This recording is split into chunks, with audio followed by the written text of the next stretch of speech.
शिक्षक तालीम शेष दिन में पहुंचिले बीओ। आज वीर महाराजपुर ब्लॉक रे 3 दिन धरी चली शिक्षक तालीम शिविर समाप्त होईची। तेबे शेष दिन में पहुंचिले वरिष्ठ गोष्ठी शिक्षा अधिकारी श्रीयुक्त शांतनु कुंभकार एवं शिक्षक मानकु तालीम रे 3 दिन रे कौन कौन पढ़ी पचारि बुझीतिले।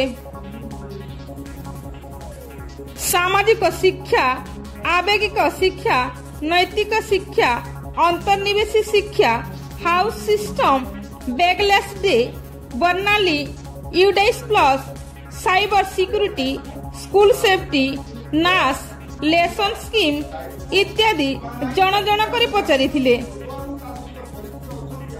आगामी दिन में समस्त विद्यालय रे एही सब को ठीक हिसाब रे करिबा पई बीओ कुंभकार समस्त को निर्देश देइथिले।